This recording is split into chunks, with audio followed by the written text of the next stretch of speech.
Job లేక ఇబ్బంది పడుతున్నారా? అయితే మెడికల్ కోడింగ్ మీకు మంచి ఆప్షన్. వెంటనే కాల్ చేసి కోర్సులో జాయిన్ అవ్వండి. నమస్తే రమగారు. నమస్తే జయ. రమగారు, ఏదైనా మంచి కథ చెప్తారా? బోధిసత్వుడి కథ చెప్తాం.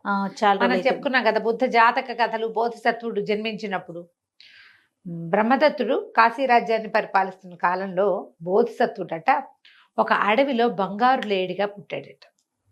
బంగారపు రంగు లేడి, ఎత్తుగా చక్కటి కొమ్ములు, ఎర్రటి మూతి, లక్క పూసినట్టుగా ఉన్నటువంటి అసలు ఆ మొహము అది ఎంత చక్కగా ఉండేదోట.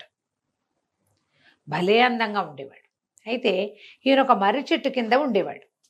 ఆయన్ని మర్రి చెట్టు లేడనేవాళ్ళ. ఆ లేడిని అతని పాలన కింద ఒక 500 లేళ్ళు ఉండేవి.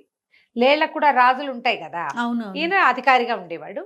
అయితే అదే అడవిలో ఇంకొక రావి చెట్టు దగ్గర ఇంకొక లేడు ఉండేదట. అది కూడా ఇలాగే బంగారపు రంగు లేడి.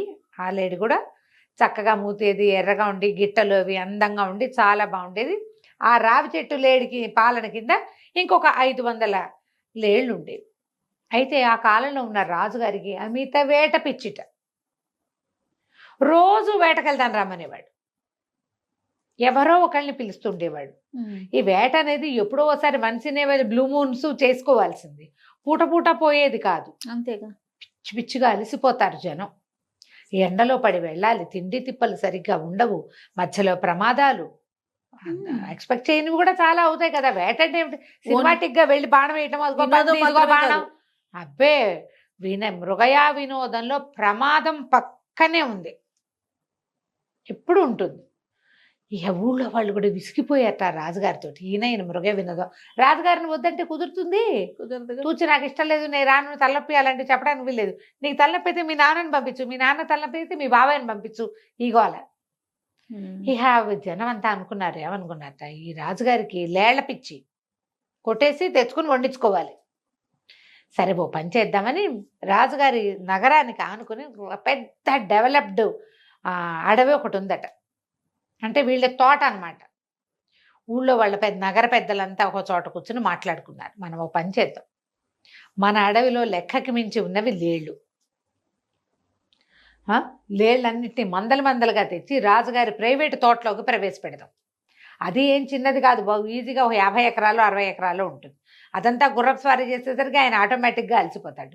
ఈ లేళ్ల గుంపుల్ని అందులో ప్రవేశపెట్టామంటే అందులో గడ్డి గాదవున్నాయి, మొక్కమోడు ఉన్నాయి, చెరువులు దొరువులు ఉన్నాయి లోపల. 50 ఎకరాలు 100 ఎకరాలు అంటే అదేం చిన్నది కాదు కదా, 100 ఎకరాలు ఉంటుంది. అందులోకి తోసేస్తే ఈ అడవికి వెళ్ళేది ఉండదు. ఈ అడవి అయితే అక్కడెక్కడికో పోవాలి. ఇదేముంది, నగరంలో నుంచి బయటికి వస్తూ రాగానే ఇందులోకి వెళ్ళిపోతాడు. ఆయనకు కూడా ఈజీగా ఉంటుంది. ఆయన తోడు కావాలి, అడవికి వెళ్ళాలంటే చాలామంది జనం కావాలి. ఇక్కడ చిన్న పరివారంతో వెళ్ళిపోతాడని బాగా ఆలోచించి నగరంలో జనాలు రాజుగారికి చెప్పి అక్కడి నుంచి మందలుగా లేళ్ళన్నిటినీ తోలుకొచ్చి ఈ ప్రైవేటు తోటలోకి తోలేశారు.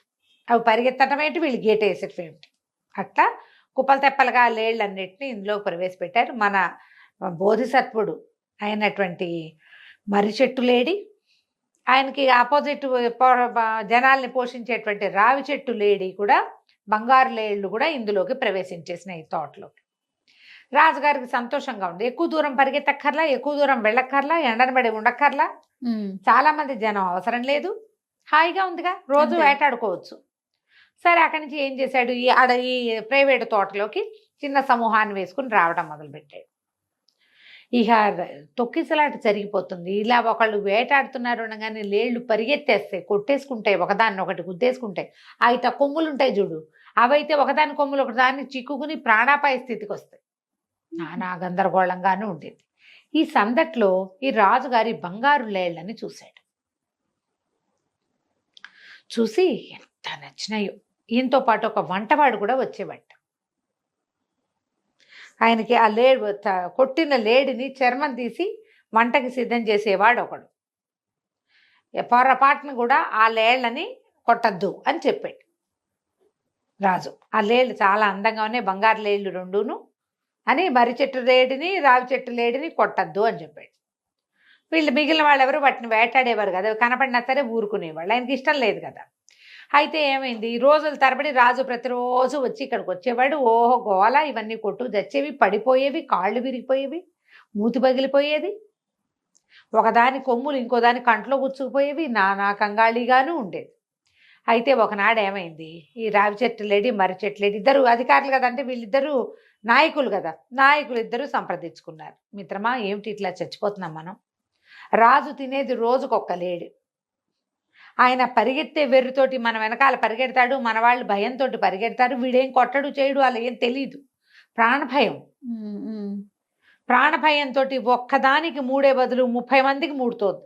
అందుకని ఇలా చెయ్యొద్దు. మనమే ఒకళ్ళం వెళ్ళి రోజుకొకళ్ళు చొప్పున వంతులు వేసుకుని వెళ్ళి అందేసేద్దాం, ఆహారంగా వెళ్ళిపోదాం. వెళ్ళిపోతే ఇంక ఈ గోల ఉండదు, ఈ గోలే ఉండదు. ఈ మిగిలిన వాళ్ళంతా నలిగిపోవటం ఉండదు, సంతానాభివృద్ధి జరుగుతుంది. ఎందుకంటే లేళ్ళు విపరీతంగా కంటాయి పిల్లల్ని. లేళ్ళకి పిల్లలు ఎక్కువ.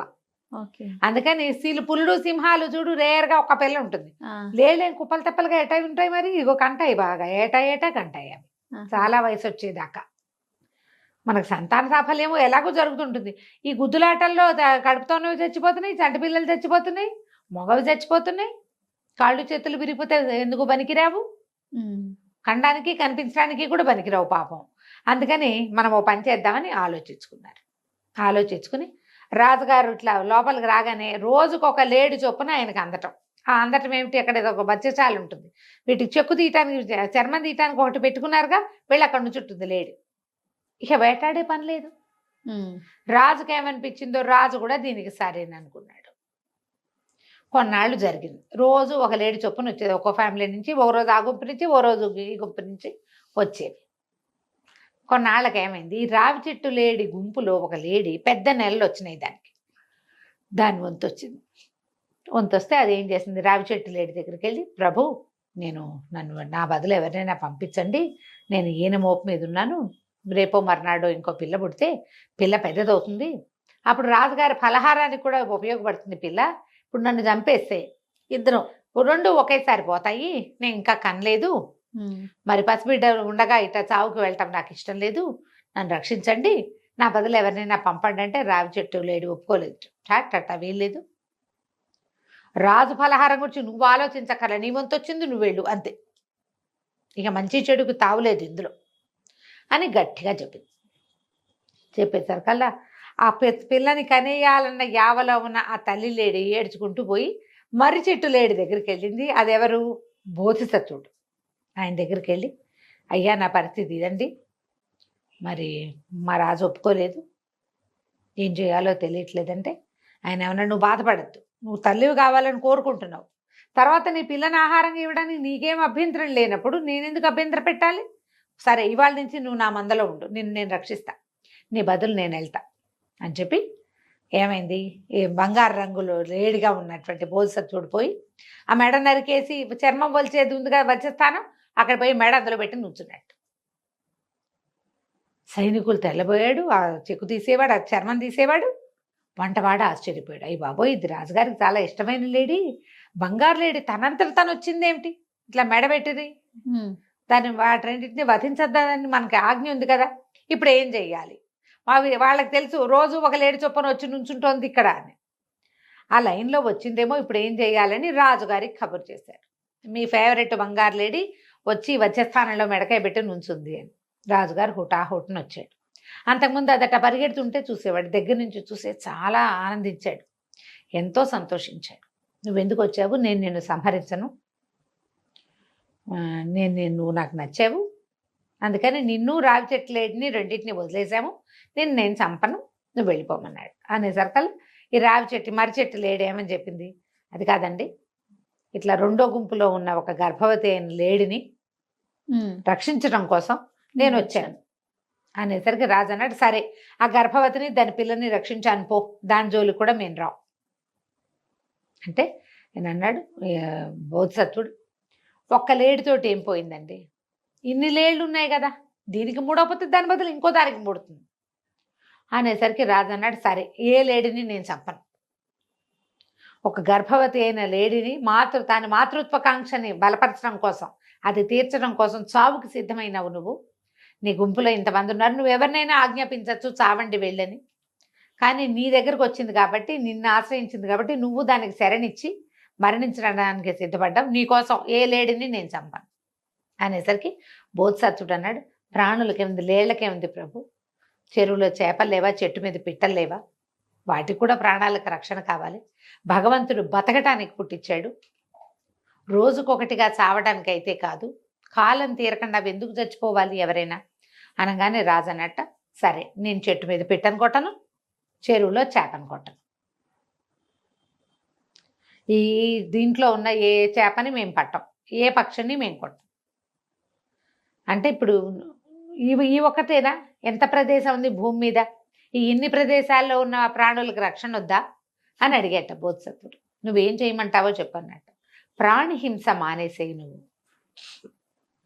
హింసతో కూడుకున్న ఆహార స్వీకారాన్ని మానేయమన్నట. బుద్ధిజం అంతే కదా. అంతేగా, హింసించకుండా నువ్వు తినలేవా, అది ఏడుస్తుంది, దానికి రక్తం వస్తుంది, దానికి ఒక కుటుంబం ఉంటుంది. నువ్వు చెట్లు మాత్రం చెట్లకు ప్రాణం ఉండదా అని కొంతమంది ఈ మధ్య తెగబడి పోట్లాడుతున్నారమ్మా. చెట్లకు ప్రాణం ఉంటుందేమో, దాంట్లో నుంచి రక్తం రాదు, దానికి ఫ్యామిలీ డెవలప్మెంట్ ఉండదు, ఓ భర్త ఓ పిల్లలు ఓ రెండు అలా ఉండదు కదా, ఉండదుగా, ఉండదు. చెట్టు పుష్పించినప్పుడే దాని సంతానం నేలకు వెళ్ళిపోతుంది. కానీ ప్రాణులు అలా కాదు కదా, చెట్లకు మాత్రం నొప్పెట్టదా, అలా ఏమిటో బోల్డ్ అని చెప్పారమ్మా, చాలా చెప్పారు పాపం వాళ్ళు. బోల్డని సేపు విన్నాను, అవేమిటో బోల్డ్ వీడియోలు ఉన్నాయి. అయితే ఇప్పుడు రాజు ప్రాణి హింస చెయ్యను నేను అని చెప్పి మాట ఇచ్చాడు. ఆ తర్వాత చాలా కాలం ఆ లేళ్ళు ఇక మొత్తం తోటంతా నిండిపోయాక వాళ్ళని వదిలిపెట్టేశారు. సంతానం పెరిగిపోతుంది కదా, అడవుల్లోకి వెళ్ళి స్వేచ్ఛగా జీవిస్తూ వచ్చాయి. ఎప్పుడూ రాజు ఆ తర్వాత మాంసాహార స్వీకారం చేయలేదట. బోధిసత్వుడి కథలు బాగుంటాయి, ఇట్లా ఇంట్రెస్టింగ్గా ఉంటాయి. చివరికి అంత్యంలో బుద్ధిజంని బోధిస్తుంది ఆ కథ. ప్రాణి హింస చేయొద్దు, అది తింటేనే గాని వల్ల కాదు అనే పరిస్థితి లేనప్పుడు తిను. బోల్డన్ ఉన్నప్పుడు అదెందుకు తింటాము, పనిమాల దానికోసం ఎందుకు చంపటం, ఆ చంపడం కోసం ఎందుకు పెంచటం, ఎందుకు పెంచుతారు, చంపడానికేనా? మీ సొంత పిల్లల్నైతే పెంచుతారా, చంపుతారా తర్వాత? అవి ప్రశ్నలు ఉంటాయి అందులో. చాలా బాగుంది. ఆ ప్రశ్నలతో ఈ బుద్ధిజం కథ సమాప్తం. కథ కంచికి మనం ఇంటికి.